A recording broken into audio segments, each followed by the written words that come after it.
Hello, and welcome to this week's PennEnergy News Update. I'm Hilton Price. Iran's oil minister, Rostam Qasemi, will visit Turkey next week. Qasemi's visit will take place at a time Turkey is cutting its purchases of Iranian crude oil in the face of U.S. and EU sanctions on the Tehran regime. In July, the U.S. exempted Turkey from Iran oil sanctions for 180 days, as Turkey announced it reduced oil imports from Iran. Qasemi is expected to hold talks focused on Turkey's oil and natural gas imports from the Middle Eastern nation. Enbridge has been granted conditional approval to ship oil from Western Canada through an Ontario pipeline from Sarnia to Hamilton. But opponents of the $16.9 million project, who fear it could eventually lead to Ontario being a conduit for oil sands crude, say they're encouraged by some of the restrictions laid down by the Energy Board. Enbridge said in a statement that the company is reviewing the recommendations and will provide a response later this week once the review is complete. The ruling comes as Enbridge seeks permission to build a pipeline to ship oil sands crude through British Columbia.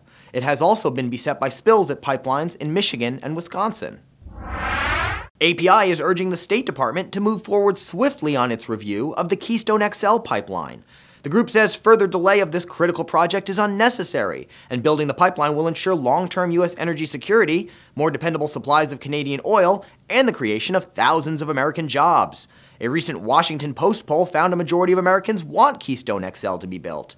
In addition to bringing 830,000 additional barrels of Canadian oil to the market every day, the pipeline would provide a critical outlet for domestic Bakken crude to reach markets, resulting in even more benefits to consumers, according to API.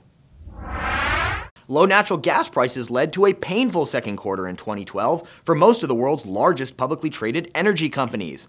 Exxon reported a record $15.9 billion in profits in the second quarter, but nearly half of that amount came from selling off several significant assets, leading many to see the quarter as a disappointment. Much of this negative sentiment comes from the increasingly high proportion of the company's investments going toward U.S. natural gas, despite relatively minimal gains thanks to decade-low gas prices.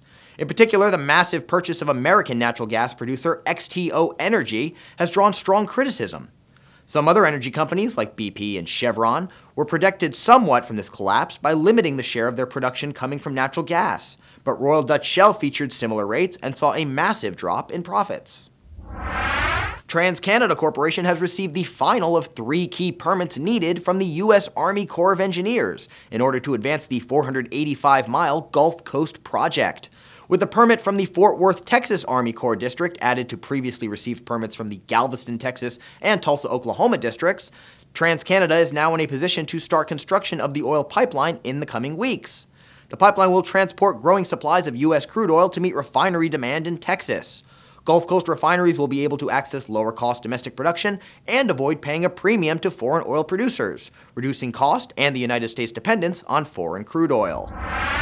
Thank you for joining us this week. For these stories and many more, head to PennEnergy.com.